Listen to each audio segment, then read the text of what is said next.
Attention Earthlings, do not attempt to adjust your dial. You are about to voyage into the marvelously mystifying. Join us as we navigate the enigmatic waters of consciousness, delve into the arcane realms of the occult and the paranormal, and converse with captivating beings from across the universe. Prepare to expand your mind, challenge your perceptions, and journey into the unknown with your guides, Bunnicula and HP Hovercraft. The frequencies of strangeness await. Welcome to Dizzy Spell. All right. Wow. Welcome to Dizzy Spell, Dizzy Spellians. This is a whole new dimension. Yeah, it's I apologize in advance if this is like a little awkward, but I feel like I'm not in the right zone. Really? Why? I don't know. Because we're not in the studio? Yeah. We're not literally in our zone? And I just feel like it's not dark enough in where I am, and I can't see you, and Michael's not in the other room listening to us, which I think is a huge part of it for me, is trying to impress him. It has really made the vibe. Yeah, it's he keeps us on our toes, keeps us trying to impress him. But it's important that we get this out because there's a lot of stuff going on. Yeah. Right? Yeah, absolutely. It's pretty crazy out there, if I do say so myself. I think we have a lot to cover tonight in terms of just general weird shit going on. Maybe that'll be the name of the episode. General weird shit going on. 2025. Oh, yeah. Yeah, it started off. I guess it certainly has been eventful in the less than week that it's been since January 1st. Yeah. A lot of stuff. I do want to start out by acknowledging that Demi Moore won a Golden Globe for her role in The Substance. Mm-hmm. Yeah. We talked about this before, right? Where I didn't think it had a chance winning anything at all or even being nominated. And then the fact that she won, I think that she's got some real momentum going into award season and the Oscars in general. I think that it's like more than possible. In fact, I think that it's becoming likely. Yeah, and she, I think, said in her acceptance speech that she had never won an award before. At all, which like is any kind of award. Crazy.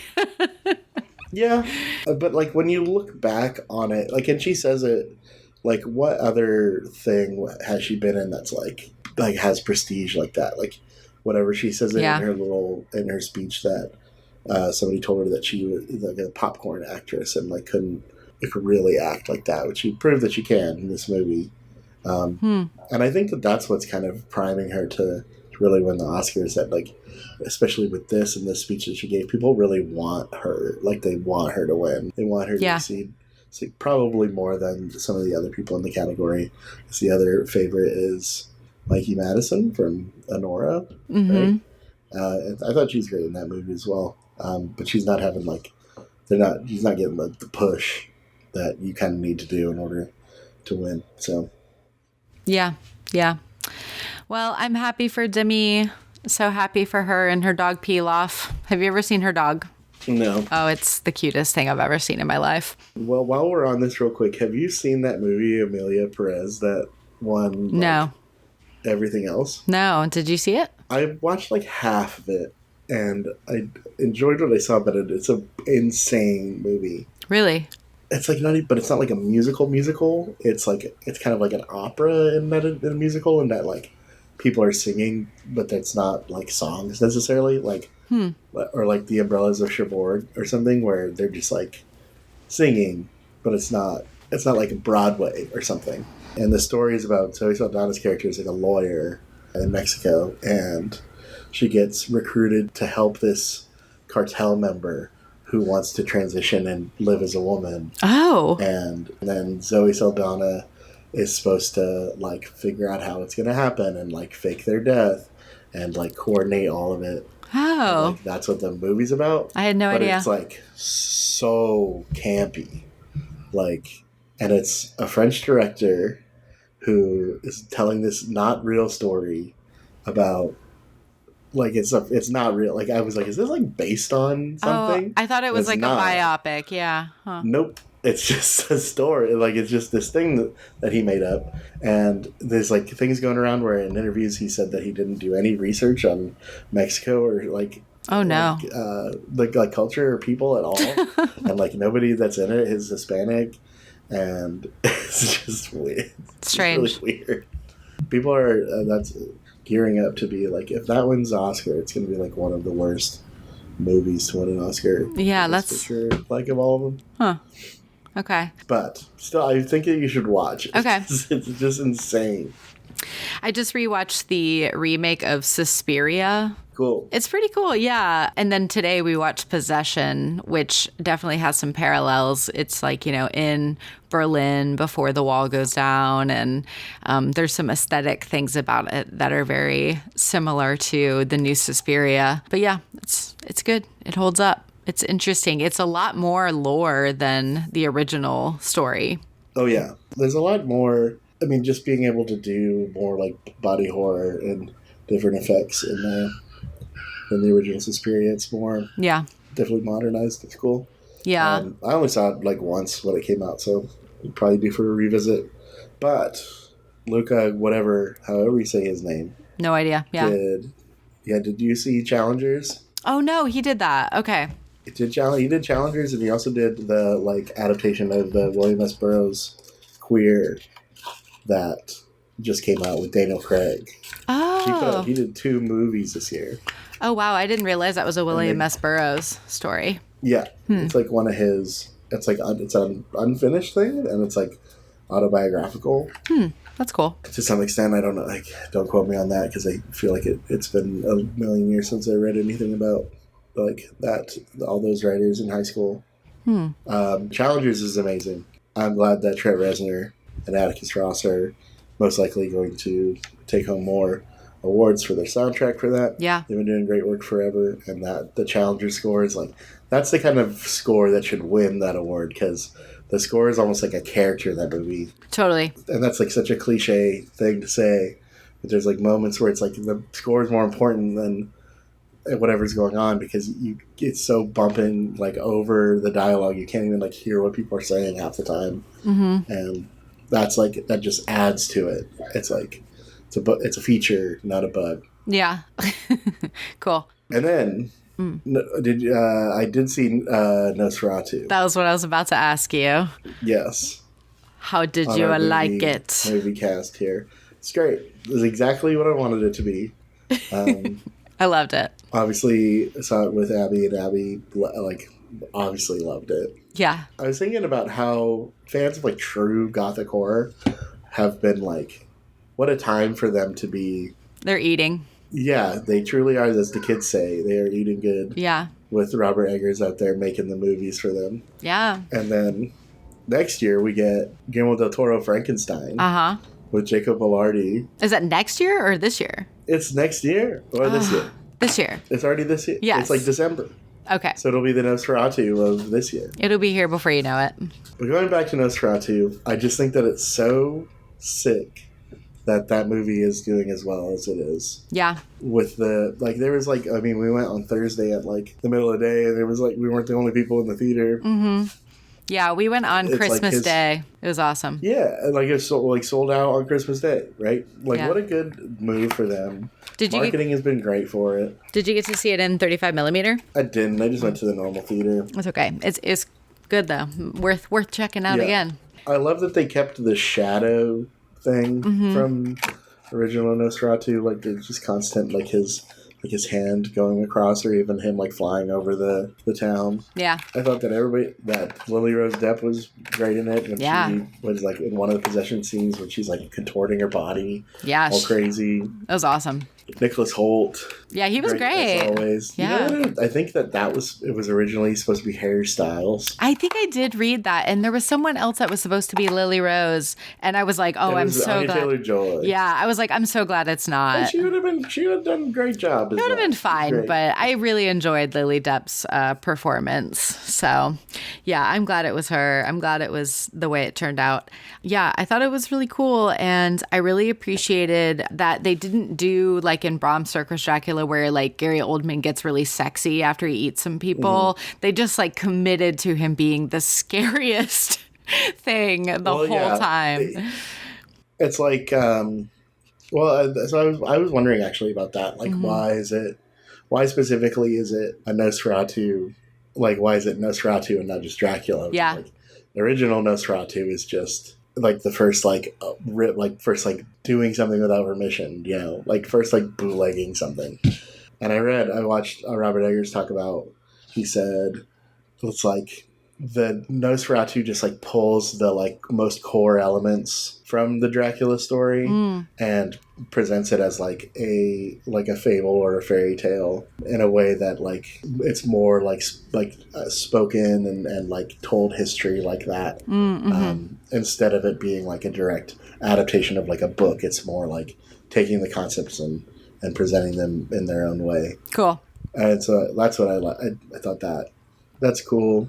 I thought it did a great job doing that, and not just being like a direct copy of something, but being like authentic to the original material and just doing it in a way with current technology and whatever.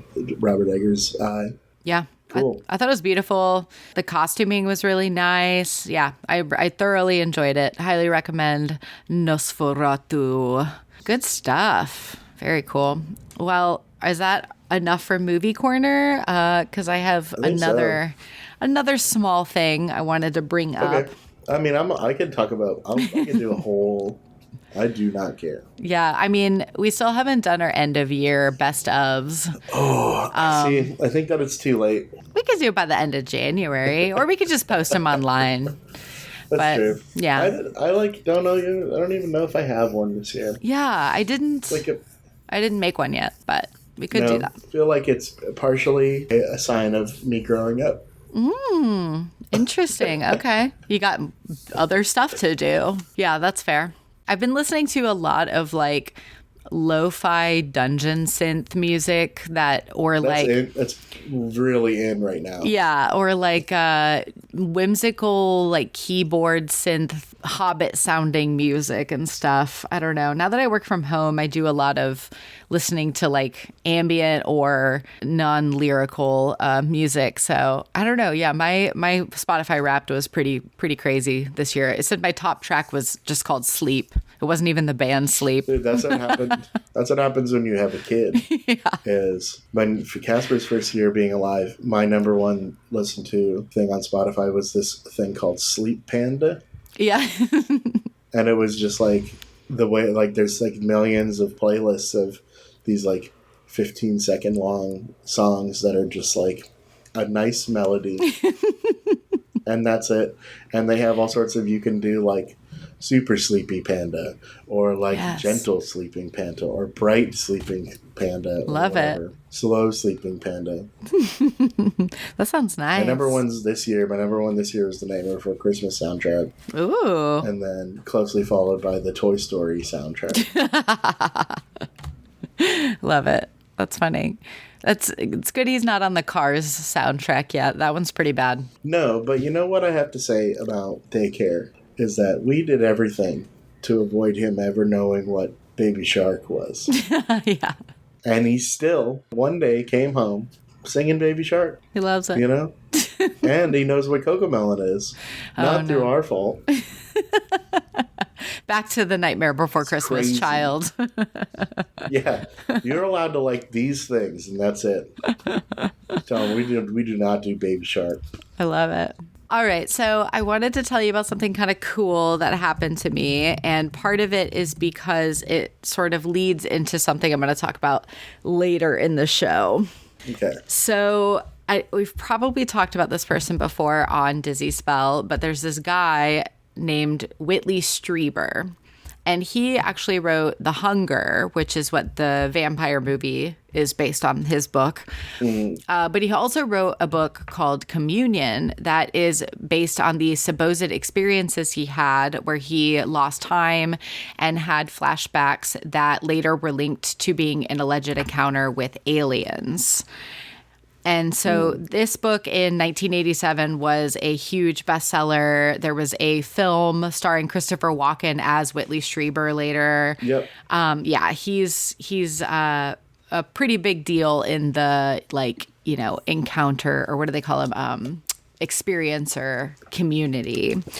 Something that I think is really interesting is the being that he always sees. He compares to the Sumerian goddess Ishtar, but that's like a whole other conversation we could get into that I just think is really interesting. But I wanted to share, but also kind of also shout out my younger sister. I have a sister who lives in Colorado, and she works at this boutique hotel there. And Whitley Strieber is a regular, and she got his autograph for me and sent it to me. Wow. Yeah. And she is a huge fan too. So she knew who he was and was super excited and sent me like the pen he wrote with and everything. But I thought that was really cool. And then as I was doing some of the research for this episode, Whitley Strieber came up in my research. So I was like, all right, that's a sign. I have to share this little special thing that happened to me that I'm just kind of excited about right now. Just want to Call brag. that kismet. Yeah, for sure. I thought it was interesting. That's cool. That's lots of cool. What's this? Like, this movie, The Hunger? Yeah, it's starring David Bowie. Do you know that one? Yeah. The David Bowie, Susan Sarandon one. Yes. Yeah. Yes. I think it's like Bauhaus is at the beginning of it, right? I'm not sure, but it's a Tony Scott movie. Mm-hmm. But I'm just getting it mixed up with. There's a vampire movie with Christopher Walken in it that I watched. Oh. I feel like it's called The Hunger also. Oh, maybe. But I could be wrong. For some reason, I kept thinking The Hunger was a werewolf movie, but I think that's wrong. Oh, this movie is called The Addiction. With Okay. Lily Taylor and Christopher Walken. Oh. And it's like the Abel Ferrara thing, and it's done like obviously it's like, oh, she's a vampire, but it's like she's a drug addict, but it's like a vampire movie instead. Okay, cool. That's Love a great it. movie anyway. Sorry to distract, but The Addiction. yes, add it to the list. Well, you're not still watching vampire movies though, aren't you? We're not. Yeah, we're on witches, hence the Suspiria. There you go. Cool. Yeah, so I just want to share that. It'll fold back in time and space later on in the Yes. episode. Also, I don't. It's a cool whole little thing that keeps coming up like that. Yeah. And also, I don't know. Did we say already that we're recording from our homes for this episode? No. Maybe we should I just. think we did on the first run, but not. Yeah. Just making that clear to our Dizzy Spellians. New year, new era, new dimension for the Dizzy Spell. We're always constantly reinventing ourselves. So true. This year we're not even doing best of lists. Who are we? But yeah, I feel good about it. It's kind of cool. I'm recording from my desk in my house. I'm into it. Yeah. And I got my cats around and they're fighting, and that's kind of funny. Good. All You right. don't have to drive anywhere after this. Yeah. Hope you don't, because I don't know. It was snowing earlier. Is it still snowing? I hope not. Ultimately, this is going to be our most casual pod because I'm just so relaxed. Love it. And why shouldn't we? Halloween, and then Christmas, and then after Christmas goes away, but I'm ready for it to snow. Yep. And then one big snow, and then it gets warm again. And then we'll be back to biz. I love it. Well, okay. So like I said, I don't know. I kind of feel like we could just say this is like all this weird stuff going on right now in the world that I want to talk about. But to start us off, I was going to check out the NUFORC database like we like to do here on the Dizzy Spell. And I remembered that I had seen a few weeks ago a couple of posts on the Nashville subreddit. And so I thought we would start there. The first one said, think we'll get any mystery drones? Has anyone in Nashville seen anything weird like the drones people have been seeing on the East Coast and England? I thought this was really funny just because people are like wanting us to be an it city, even in the UAP community, I guess. That's funny. Yeah. And Funny then, way to put it. I mean, directly after that, the next post is like, are we really an it city if we don't even have drones? Come on. Yeah, so unless someone wants to start a petition to bring them here or demand accountability for why we didn't get them. I thought this was funny. So it sounds like there are people here in Nashville who are thirsting for for the drones. And I appreciate that. I appreciate that from all of you. There's not any drones? There's not any reports of people seeing drones? Not really. Like, people have seen other things. I've heard of people seeing other things. But yeah, I have not specifically heard any like drone things happening in Nashville yet. But you know why? Why is that? Landlocked. Possibly. I would have to cross-check that with some of these reports, but you might be onto something there. Yeah, you might be onto something. Yeah, I went over to NUFORC, which is the National UFO Reporting Center database, where people can put in reports about UFO and UAP sightings, as you Disney Spillions probably already know. But I came across an interesting thing. There was a new link that was added to the homepage that was like a link to essentially saying this is our update about what they're calling the Great Drone Flap of 2024, which now is moving into 2025 here. So, if for the layman, a flap is when a ton of sightings are happening around the same time. They call it a flap. So this is the Great Drone Flap. And NUFORC had put out a statement about a week before, and this was the second statement that they put out. And I just thought I would share it because it had some interesting things in it. And to be honest, like, I kind of trust NUFORC to give us a little more of like a comprehensive just response, considering we're not really getting any answers or any information from regular media or even the government about this. So I'll just go ahead and read it. It says, "It's been a week since we first posted our first thoughts on the mystery drone situation plaguing the country. In that time, we have received 65 new reports of objects conforming to the general drone description, that is, flying very low, large size, and with bright flashing lights. More come in hour by hour. Despite the intense attention being paid to the phenomenon and the massive number of sightings, the situation remains that not a single one of these craft has been identified, nor has anyone witnessed a single takeoff or landing." Thought that was a very interesting point they pointed out. They want to be seen flying, or they don't seem to care, but they don't want to be tracked, as their lights are shut off when they are approached or followed, and they perform evasive maneuvers. Also an interesting point. So government spokesmen have stated that these are not military or foreign adversary drones. They say there is no evidence they are breaking the law, which doesn't even really make sense to me, because some of them are showing up on like near bases and stuff, which I would think would have restricted air flight. Yeah. If they are not alien in origin, then one of these statements is clearly false. If they are commercial, they are breaking the law in two ways, because all large drones are required by law to transmit a remote ID signal at all times. And that is so they can be identified. And if they're not doing that, then that must mean they're operating illegally, or that no one has tried to pick up the remote ID, which seems like incomprehensible.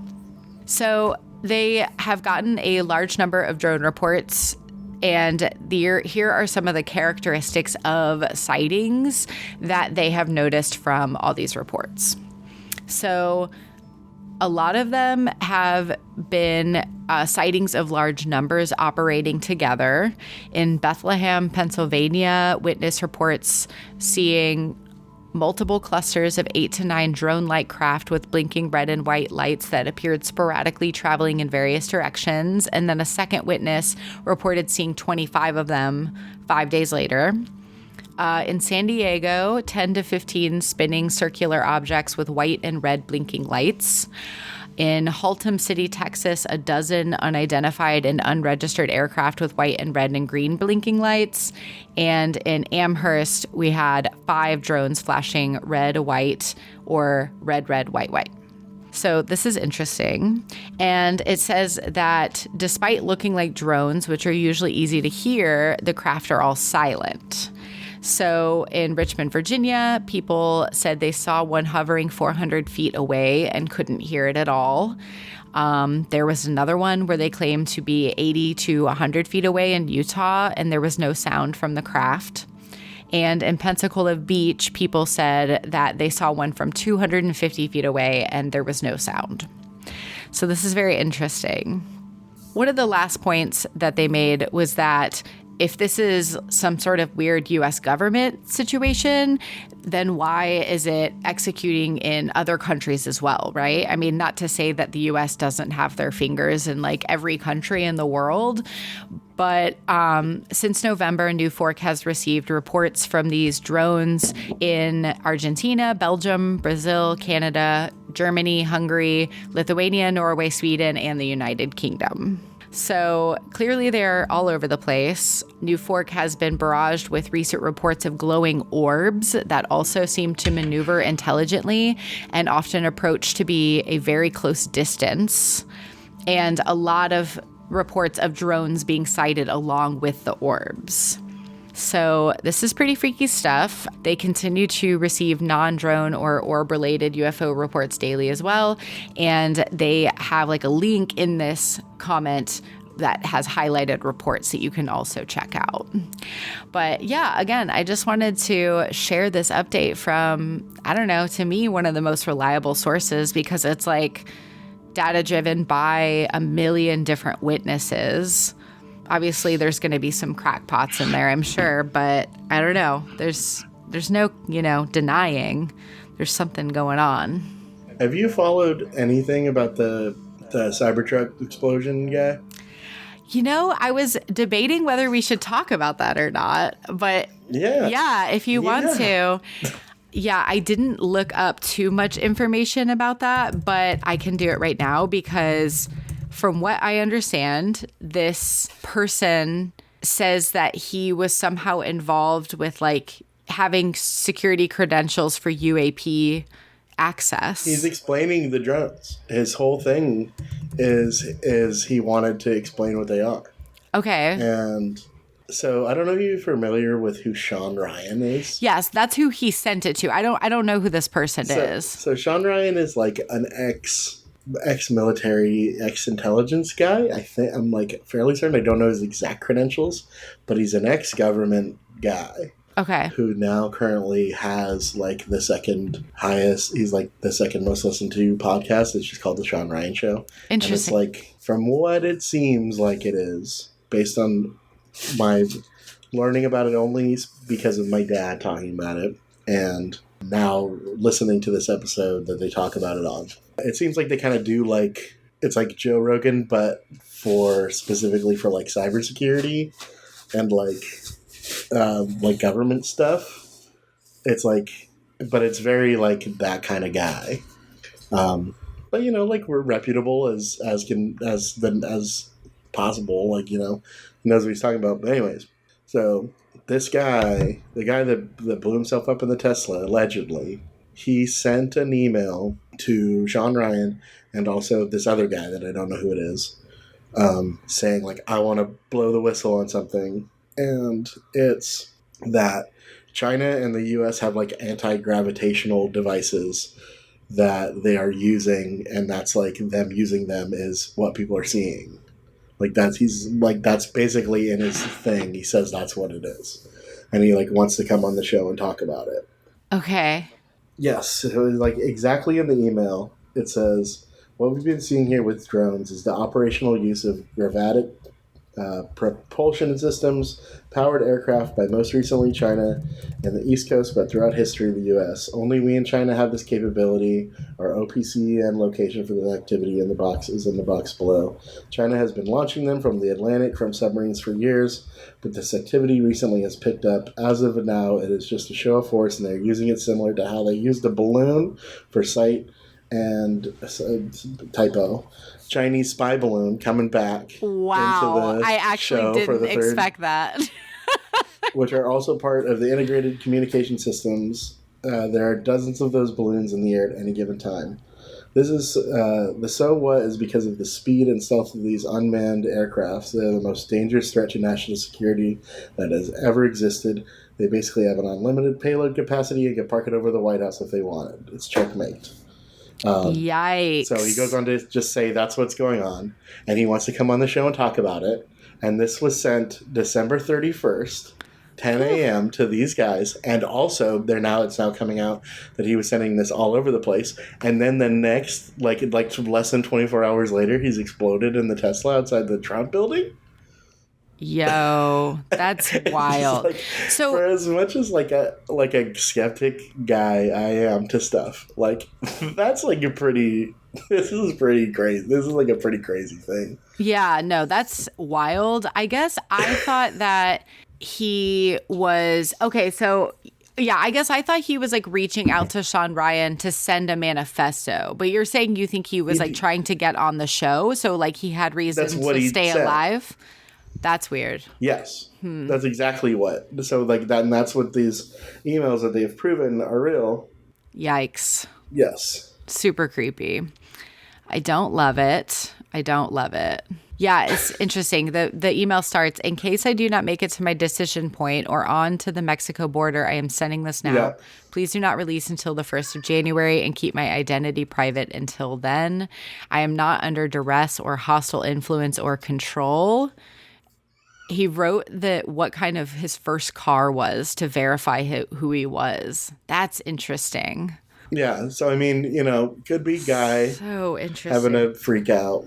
Yeah. But it's just still crazy, whatever it is. And then there's like the weirdness of like they said, at first they said that he like had shot himself before. Yeah, I read that too. Explosion went off, and then they said like, and that just like that's not adding up. Huh. And whoa, it's pretty pointed. Yeah. So they're that's really all. Shaking things up around here. Jeez. But anyways, there's your answer. Wow. Anti-gravitational devices owned by China and the U.S. Ooh, that'll be good for us. That'll be good for everyone. Chinese spy balloon. That, you know what? I never expected this to actually be the Chinese spy balloon, but you were dead on. Cool. Well, I'm glad we covered that because I was kind of like, man, how deep into the conspiracies do I want to get just today? Saying that. Yeah. Just like in like some as it comes up, like let's update on it because we haven't had. It's still just like developing, but that in itself is like there's actively people talking about it on Twitter like right now. Yeah. If you go there, listen to that Sean Ryan podcast about it where they talk about it because it's just crazy. Okay, and even just like you ever listen to a podcast that you like don't ever listen to, and so you don't really know the language of it. Yes. And also the advertisements are like kind of foreign to you. Yeah. So like one of the ads on it is for like this phone that's like an untraceable like dumb phone that you can have. It's like totally like everything's encrypted and. Whoa. That's interesting stuff. Wow. Well, yeah, thanks for going into that conspiracy hole with me because I wasn't sure. Well, on that note, there was a couple more things I wanted to say about the drones tonight because we can't stop talking about them. So this is a post from Mayor Ryan Hurd, who is a mayor in Pompton Plains, New Jersey. And this is a thread he first put on Twitter, but he also put it on Facebook. And this was on December 22nd. Thread, the drone mystery they don't want you to solve. Buckle up. This is going to be long. Let's talk about what went down in New Jersey this month. Wednesday, December 11th, Governor Phil Murphy called a mandatory in-person meeting for New Jersey mayors in Ewing. Reps from New Jersey State Police and the New Jersey Office of Homeland Security and Preparedness were present. The topic, unidentified drones. They admitted they don't know who's flying them, where they're launched from, where they land. And he says, wait, what? It's 2024 in America and they're this clueless? I lost it. I stood up and asked, one, can you confirm this isn't a U.S. military operation? And a state police colonel, Callahan, said it's not. And he said, can you confirm it's not a big tech company such as Google or Amazon or SpaceX? And Callahan also said it's not. So with no answers, he says he went to the media. And his backstory he gives here is that he spent 30 years in tech. And he says, I know the players in tech and the skunkworks projects they're hiding, and you can look me up on LinkedIn for proof. On the way home, I started calling everyone in drone tech and surveillance. Guess what? Nobody knew anything. So he assembled a team, he says. One guy was named Craig, and he's a combat vet who's a retired major and a drone whiz. One is named Dr. Green, who's a combat vet and retired GS-15 tech expert. And some people at a place that is a cutting-edge counter-drone technology company called Blue Halo. They brainstormed for hours and really couldn't come up with any possibilities for what this could be.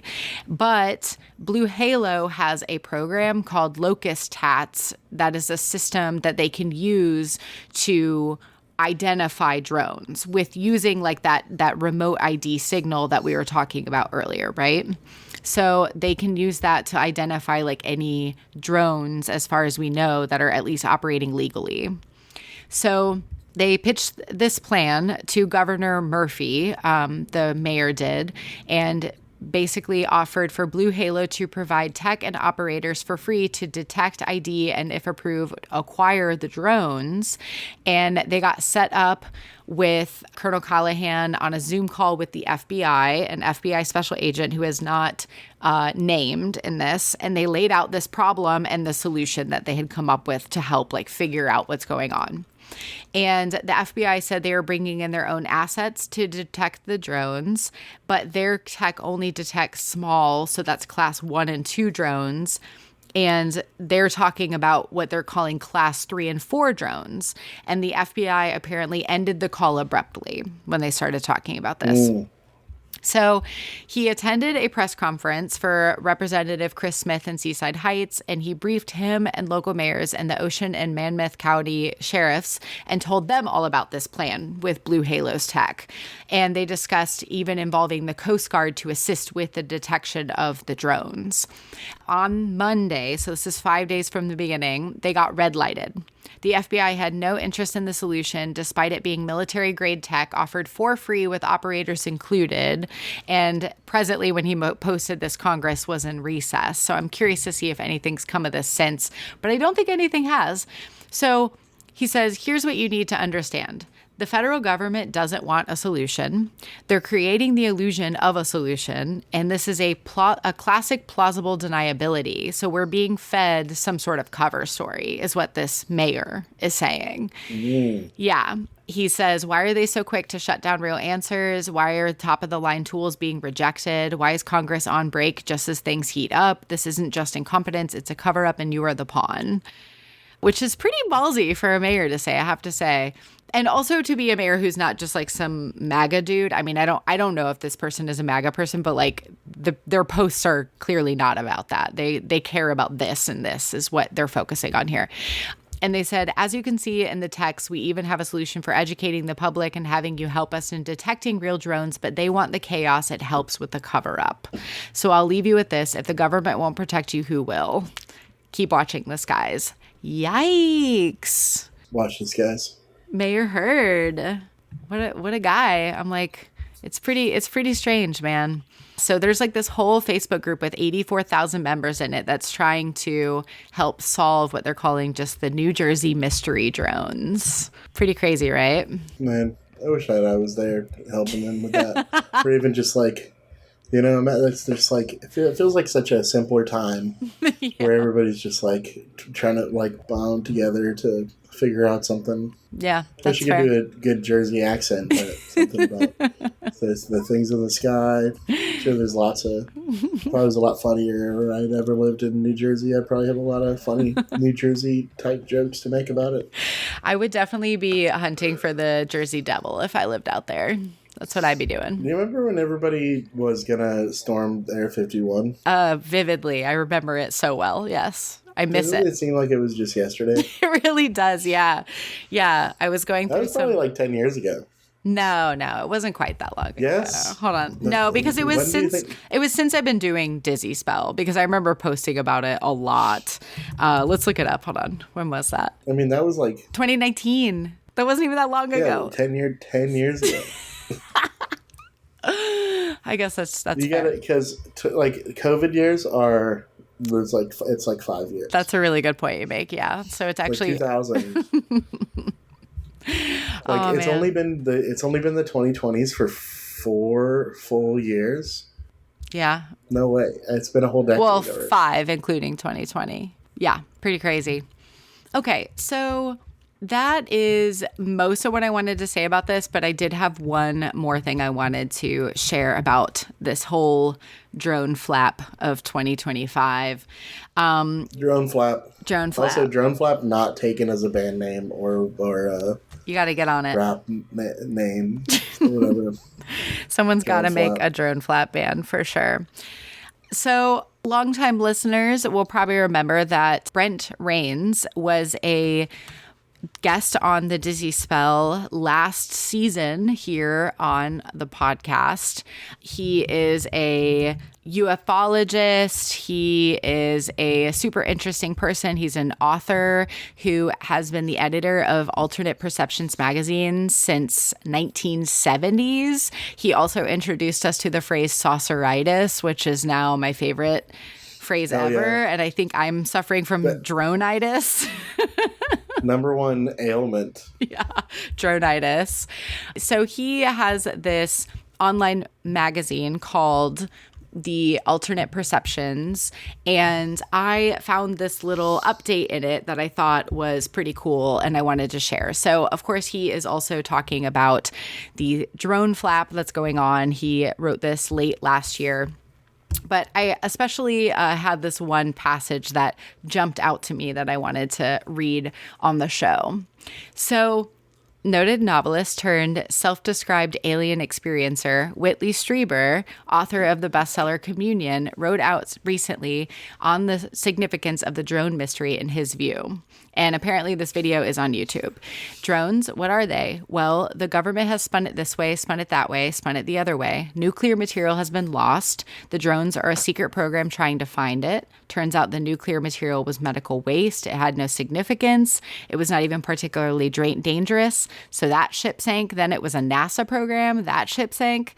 Strieber goes on to claim that there will be other scenarios brought out by the media, especially what he called the captive media, the ones he claims follow the government's lead, using the New York Times as an example. He cites evidence that he explains reveals to him that some of these so-called drones are not that at all, and that they're connected with the ET aliens, what he calls the visitors. He points out that most abductees, and he includes himself, have found about 2 major concerns that the visitors communicate to them again and again about. One is nuclear weapons and the other is climate.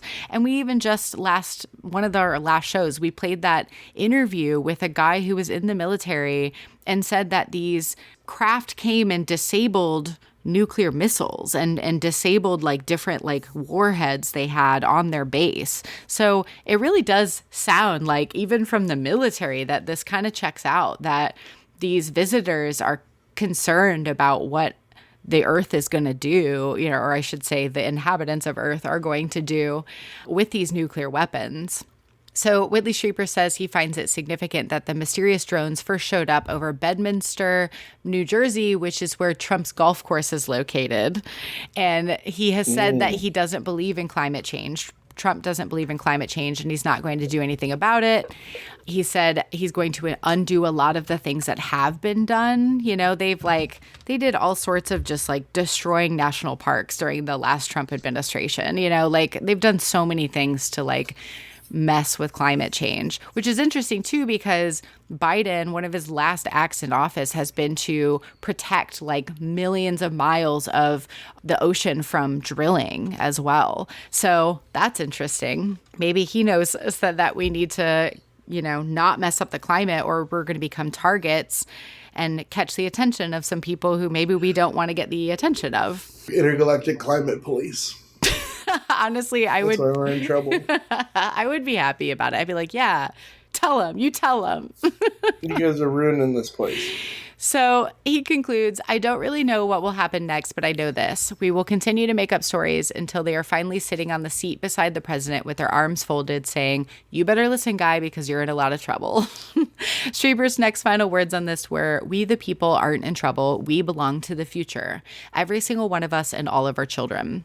Remember this, the visitors would not be trying on our behalf if they did not want us to survive. Pretty cool, right? Mm-hmm. Makes you think. Well, what was I going to say? I had like a bunch of stuff to add to that. and it all just went out the window. That's okay. Because I started thinking about the intergalactic Climate police. Yeah, that's fair. Did you ever see the South Park where it's like Earth is like a reality show that the aliens have created where they're like, we put together humans and zebras and monkeys and caterpillars all on the same planet and they're trying to live together. I'm like, that's how. Think about that sometimes. No, I haven't seen that one. I have seen the Rick and Morty, though, where Earth is on a game show as well. Yeah. Is that the Show Me What You Got one? Yeah. Good stuff. Well, anyway, yeah. I mean, in a way, it weirdly, his words kind of cuddled me and made me feel better about all of this, you know? Yeah. The visitors would not Calling be trying. them the visitors is a really, like, nice and gentle way to put it. Yeah. That's what you hope. Considering how they look, that is a nice way of putting it. Not the visitors. Intruders, the invasive ones. So, in conclusion, I had just one more theory I kind of wanted to put out to the world and just see what our Disney Spillions and you, HP Hovercraft, have to think about this. I was actually getting tattooed, and my friend Kyle was telling me about this brand new quantum computing chip that has been invented and has recently been announced by Google called Willow. Okay. This quantum processor cracked in 5 minutes a problem that would have taken the world's best supercomputer 10 septillion years to solve. The breakthrough will allow quantum... What's the problem? That's not necessarily the problem. That could be really awesome. It says the breakthrough will allow quantum computers to become less error-prone the bigger they get, achieving a milestone that overcomes a decades-long obstacle.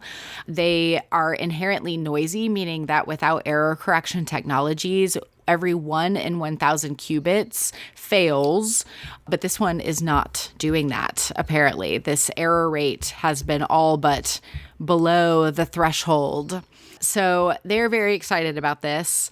This was a theoretical that was written by a computer scientist in 1995, this idea of this like getting a quantum processing unit below this threshold of error in 1995. And they've just accomplished it literally 30 years later. Pretty interesting stuff.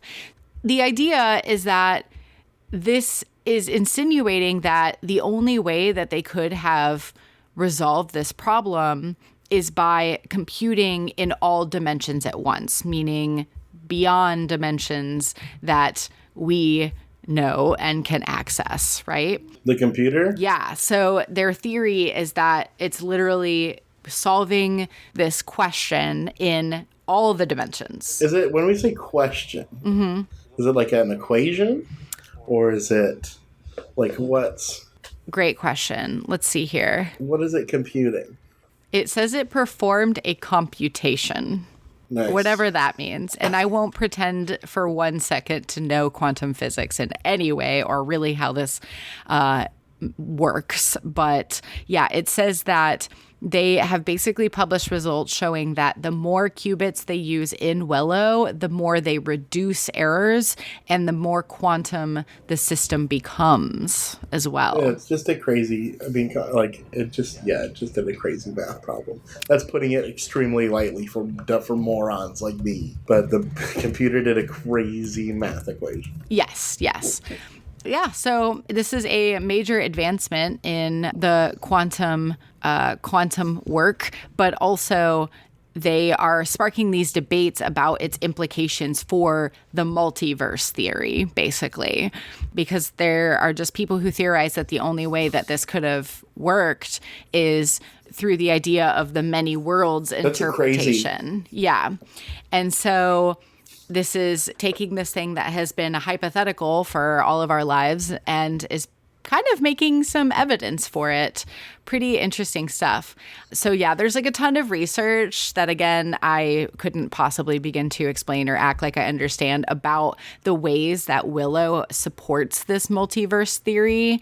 And then there's also some arguments for how maybe it isn't supporting that theory, mostly just that there's a lack of direct evidence, which is fair, but it's also quantum. So it's like, how can we even observe this thing that is like far beyond our own like capabilities at this point? It is definitely a significant leap in quantum computing and problem solving capacity. And it sounds like this multiverse claim may be a little less speculative than it was last year. Pretty interesting stuff. So all of that is to say that the theory I am presenting here is, what if when this work was happening, which was happening late in December of last year, what if this accessing all of these dimensions at once with this literal supercomputer created some sort of beam or some sort of signal that caught the attention of these drones and decided, now is the time. We need to go into this dimension and start, contacting these people or start watching these people because they're up to some big stuff. That's not a bad thought. It could be cool. I buy that. Yeah, it could be interesting. I'm very curious to hear what's going to come of the Willow supercomputer as we move forward. The Google Willow triggered the drone flap. Quite possibly. What do you think? Reality check on a scale of -3 to 3. Right now, HP hovercraft. 2. I like it. All right. I'll take it. I'm going to. Say to somebody, even 10 years ago, Google's Willow triggered the drone flap of 2025. And they would go, what? And the future's crazy. Yeah, that is a sentence that will have a lot more significance moving forward. I like it. Hey, you got any parting thoughts? Parting thoughts. Just that, I guess. Just Google's Willow triggered the great drone flap of 2025. I guess that's it. I want to go with that theory. I don't know. Maybe it's just because our minds don't sit well. Human minds don't sit well with uncertainty, And it feels better to have some answer than to know nothing. And I know there's a lot of uncertainty going into 2025. So maybe having some sort of explanation here, even if it's misguided or just completely off base, it gives me a little, I don't know, safety somewhere in my mind. Pretending I know what the hell is going on around here. It's a beautiful message to the people. You're welcome. You can keep that one, Dizzy Spellions. Or just go down the Sean Ryan Chinese spy balloon wormhole. Yeah. And see where it gets you. It'll probably to the next QAnon. So. Yeah, probably on untraceable phones. Yeah, it's like just the same people. It's like that really is the energy of it. It's like it's new QAnon, but it's packaged differently. They've repackaged QAnon for the next generation. Yeah, beautiful. It's more Joe Rogan-ified. Love it. Oh, okay. Before we go, I'm going to bring up one more thing because you said Joe Rogan again, and it made me think of this. There is this podcast called the Telepathy Tapes. Have you heard about this yet? No. Okay, so I'm just going to tell people that maybe they should go listen to this. I will be honest, I have not even listened to it yet, but I did learn a lot more about it. I want to shout out our friend Stu, who was a person who first brought this to my attention. He was on the cutting edge when this podcast came out and sent it to me immediately. And I was like, I'm going to listen to that at some point, and I have not yet, but it is now beat out Joe Rogan for the top podcast of the month, like the most listens, which is very interesting. Wow. or something like that. Yeah, so it's definitely growing in popularity. And the idea behind the telepathy tapes is that they are exploring the abilities of non-speakers that have autism.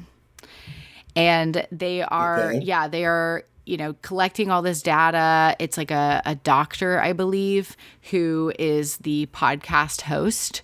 And they are trying to find a new perspective on the abilities of these nonverbal people, and that they posit that they possess gifts that defy conventional understanding, from telepathy to otherworldly perceptions, which challenges the limits of what we believe and have believed for so long.